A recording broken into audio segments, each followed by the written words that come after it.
Do you know who I am? Of course I know you, the monster smiled. You're that boy that stole my heart many, many years ago, isn't that right? Welcome back to part 5 of AI Tale. You know the drill, the playlist is in the description in case you missed one of the episodes. Especially if you haven't seen episode 4. Got it? Alright, here's the quick summary. Undyne invited Frisk to her house where they met Undyne's son Rhesus, who was created by Elphys. They had to deal with a bug infestation and then out of nowhere, Asriel appeared. The same goes for Toriel, who wanted to settle their disputes, but when she understood that Asriel didn't want to, she cut all ties to him, which is pretty depressing. Speaking of depressing, for the first time I need to give a content warning for this episode, as it touches the sensitive subject of depression. So to be on the safe side, this is my warning for you. Okay, let's continue the story. Asriel's face had a grim expression. Mom will never forgive me. There's no point in trying, I'm not going back home. But why? Frisk asked. Don't leave me in the dark. You never explained why you left or where you went. Mom only told me you didn't get along anymore, but she refused to tell me any details. I also don't know what Dad had to do with all of this. Everyone knew what was going on except for me. I just had to accept it somehow. And after all this time, you just appear out of nowhere. I missed you so much. Please tell me what's going on. Asriel hesitated. After a few moments, he took a deep breath and answered. The four of us are split up. What? Frisk said in disbelief. No, it can't be. I remember you telling me you thought you and Dad were getting along. And Dad being happy because you guys are getting along so well. And Mom. My first reaction to Frisk's what was a, well duh, it's obvious. But I didn't even think about Asriel and Asgore. Of course there's a possibility that Asriel just lived with his dad, so Frisk's reaction is perfectly justified. I guess the AI completely outsmarted me there. Asriel sighed and started shaking his head.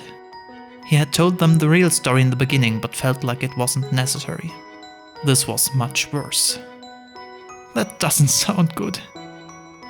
I lied. How? Frisk asked.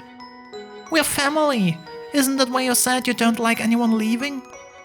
I lied because I was embarrassed and ashamed. Asriel finished. He looked directly at Frisk with his large eyes. I was embarrassed to be with you. I was ashamed for how we got to this point. You're still my best friend, but I can't help but wonder what happened to cause such a major change to our relationship. I can't go on like this with you. It'd be too much for you. I've been lying to you this entire time. Asriel sighed again, and sighed a little less deeply this time. If that's the case, I can't be your friend anymore, he said as he walked away from the two. There's only the two of them. I may have overestimated the AI's smarts. Asriel, wait! If you can't accept it, I don't want to see you anymore. You're too good of a person to have to go through what we had to. Frisk was completely confused. What do you mean? It's not that you've had any feelings for me at all. I just can't. I can't be around someone who's going to be in love with me. Yep, the ship is sailing. You are everything that I want, everything I thought you were. I can't help but have feelings for you. So that's it, I'm done. You're too good of a person to have to deal with me. Oh, Asriel seems to be full of regret. He has feelings for Frisk, but hates himself so much that he doesn't want them to bond with him. Like he wants to protect them from himself. That is very self-destructive. Don't be ashamed of or embarrassed by your feelings. You need to accept yourself so others can accept you too. This story is so much sadder than I anticipated. First the AI rips apart Undyne's and Elphys' relationship, and this one seems to be on a very slippery path. Well, let's continue. I don't understand. Frisk looked at Asriel. I do love you, of course. Isn't that normal in a family? Asriel got a little angry. I don't mean the kind of love among siblings. He turned around and looked into the distance. I felt more for you. We may not be blood related, but it still felt so wrong. I couldn't handle the situation and got so mad. Mad at me, mad at Mom and Dad. I shouted at Mom and said terrible things. Frisk looked at Asriel and saw a faint but noticeable pain in his eyes. I regret everything. I should have been the good son and let go of my anger. It was just such a bad thing. Asriel put his face down into his knees. What do you mean it was just a bad thing? Frisk asked. Well, Asriel put his face down even more. After that incident, I changed a lot. I changed when I realized that I'm not supposed to see my mom and dad anymore. Frisk was confused. He was shocked but not surprised. He could understand Asriel wanting to distance himself from the people that rejected him. He was rejected by his own parents. Oh, that's horrible. And he blames himself for everything. This looks like straight up self-hate. I get the feeling the poor guy has a depression. Oh, this is awful. Let's comfort him a bit. Frisk gave Asriel a hug to calm him down. It must have been difficult to tell me this. I feel so ashamed. No, don't be ashamed of your feelings. Frisk raked their fingers through Asriel's fur. I may not be able to return these feelings at this point in time, but I won't reject you at the least. A tear ran down Asriel's face. Thank you. And you helped me realize why I am on this journey.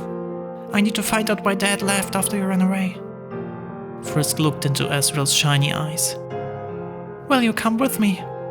Asriel took a breath. I will do anything to be with you. Then that's where we start. Okay, he is willing to accept help. That's something. Good job, AI.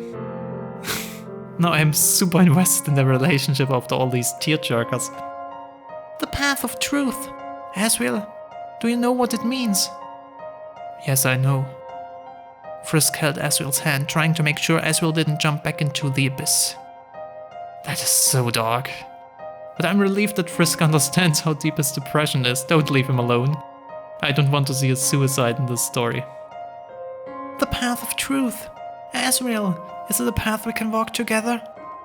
Asriel nodded. Then we can try that together. Asriel smiled, and Frisk smiled as well. And as soon as we have our answers, I'll finally get to show you my palace.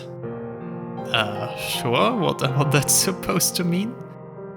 The two started to walk along the path, and they took turns holding each other's hands. That sounds super cute, but how the heck do you take turns with holding hands? Let me know in the comments if you have ideas. So, do you know where we need to go? Asriel asked. Frisk pondered. Somewhere past Hotland, I think. With a vague sense of direction, they moved towards Hotland, and saw a lone building in the distance. That has to be Alphys's lab, right? They stood outside for a moment before looking at each other. Are you ready? Frisk asked. Asriel nodded and stepped towards the door. Just be careful! Frisk shouted to him. They stepped through the doorway and stood in front of a small table on which the large statue of a cup was placed, reflecting the light of the sun. But they're in a building underground. Asriel noticed his friend's reaction but did not react to them. Oh, it's not as bad as you expected, the cup said. It's okay, you don't need to fear me. A talking cup, okay? A shiver went through Frisk's spine. Let me show you something, the cup said. It reached behind it and pulled out a small bundle of cloth. It took the bundle out and draped it over the table. At the same time, the flame in the room grew, and small stones fell around the cup. But the pile of them grew larger and more disturbing. At last, the pile reached the cup and collapsed on top of it. Oh god, what is that? Frisk exclaimed. Valid question. Oh, don't worry. It's nothing dangerous.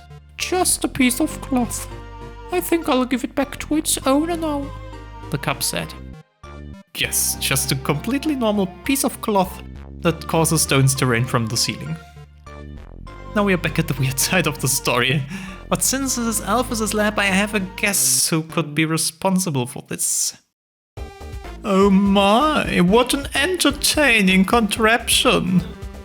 Asriel and Frisk looked around, trying to figure out where the voice was coming from. Are you ready for my new hot show? Suddenly, a figure appeared as the room was filled with mist like a concert stage. It was pitch black, but its eyes glowed red as it laughed maniacally. They could hear many voices coming from it. Asriel jumped behind his brother as the monochrome monster holding a microphone beckoned for them to come closer. Monochrome monster with a microphone, that sounds a lot like Mettaton. Remember my last birthday show? It was tons of fun. His voice was dark and menacing. You drugged us that day, didn't you? Frisk said, pulling Asriel out of the cover of the mist with a desperate whisper. You planned this from the beginning. Did he put drugs in their drinks or what? The ghoulish figure chuckled and showed a devilish grin. Not quite, you never let me finish. I just wanted to give a show to the people that had been so kind to me that day. I was gonna sing for them. But then your adorable, naive girlfriend decided she wanted to be with me. She didn't even understand that I was being deceived. Frisk has a girlfriend. Oh, Asriel won't like that. Asriel and Frisk were too afraid to reply. They quickly scurried away as the monster laughed in glee. They didn't know what to do and couldn't breathe properly. They were afraid that the monster was going to turn on them. Suddenly, they heard another voice they recognized. Frisk and Asriel tried to observe their surroundings, but the room was too dark to see anything besides the glowing red eye of the monochrome monster with a microphone, which supposedly hosted this show. It wasn't the source of the familiar voice Frisk and Asriel were hearing, however. All of a sudden, Asriel twitched. Wait, I know that voice. It's... Before Asriel could finish his thought, a burst of static and the sound of shouting reached their ears. Oh, come on! Stop teasing us like that! My guess is that Alphys is still alive but held captive in this building and the show host doesn't want to speak up. The monochrome monster returned the weapon to its holster and stood up. Did he electrocute her? Am I boring you? It asked. No, I'm not, Frisk said. Good. So back to the show. It's an old trick. I'm the host here. Once I've had my fun with you, I'll hand you to the Department of Dreams. And now for the second part. The monochrome monster's voice now sounded distant, almost like a distorted phone call. Don't kill us, Frisk said. Yeah, and don't touch me, you ugly monster. The monochrome monster laughed. And that is just the first part of the show, a series of 4 parts to be exact, it said. The second part of the show is a special segment that the Department of Dreams wouldn't allow to be released in public. But I guess you'll see later, here we go. Wait, what do you mean public? Asriel asked. I mean, the other departments don't know about me. I wanna keep it that way, alright? And nobody will ever find out. Huh. Asriel wants to stay undercover, it seems. This would have been the perfect segue if the video was sponsored by a VPN company. How cute! You want your privacy, Asriel? The monochrome monster and host of this show said. There is no privacy in showbiz, little goat boy. I'm sure Frisk wants to know all of your secrets too. That's not true, Frisk shouted immediately. Is that so? Is there something you want to say to me, Frisk? The male host said, raising an eyebrow. Oh, he's male and has an eyebrow. In that case, if it is Mettaton, it's probably Mettaton EX. Do you know who I am? the little angelic goat boy questioned. Of course I know you, the monster smiled. You're the boy that stole my heart many years ago, isn't that right? He said, teasingly. He leaned on the nearby desk, making himself comfortable. But that's impossible, little goat boy, the host continued. Not only is it impossible, it's ridiculous. I know all about you. You're the pint-sized angelic being from a religious fanatic cult who told me that you would save the world. Wow, that's a plot twist and a half. Was Asriel worshipped as their savior by religious fanatics? That's exactly the kind of crazy I want to see in the story. Wait, you said that I would save the world? Of course, silly. You're the reincarnation of an ancient hero, aren't you? The host explained. You could make a religion out of this. What's that? Asriel said, confused. Your identity is one of many secrets of New Home. The host started, getting excited. This is one of the highlights of the Four Horsemen programming. I invite you to reveal yourself to our world. I love where this is going, this is great. What is he saying, Asriel? I don't understand, Frisk uttered. I don't know either. After I ran away, some things happened that my memory seems to reject. Asriel halted for a brief moment. Though, save the world does resonate somehow. The host walked circles around the two. We can talk about that later. First we need to get out of here. I don't trust that guy in the slightest. Will they be able to escape? Find out in the next episode. And you didn't think I would miss the Save the World reference to Undertale, right? It's even linked to Asriel here, stunning how it fits so perfectly. But now I need to calm down a bit to deliver the Theory time. Let's get back to the sad bits. For one, I think the reason why Asriel showed up in the first place was his longing for Frisk. I'd say that's the most straightforward reasoning. What I don't know, however, is why Toriel and Asgore rejected him. Was it because he lost his temper? Or maybe because of his relationship with Frisk? Maybe they are super conservative. Hopefully Frisk will figure it out once he meets Asgore. It's fantastic that this journey has an actual goal now, since the barrier doesn't seem to exist. The other small bit I want to touch on is when the show host said that Frisk's girlfriend wanted to be with him. She seems to be pretty unfaithful. Not the best pick if you ask me. Asriel would probably agree. And that's it for the episode. Thank you all for your support and kind words you have given to me in the last couple of weeks. I will try my best to keep you entertained. Dealing with the YouTube algorithm is a bit annoying though, since it basically dictates whether new people get to see this series or not. This is pretty much my view curve for part 1, and this is the point where YouTube suddenly decided that the video is worth showing to people, and 1 week later YouTube thought that now it's not interesting anymore.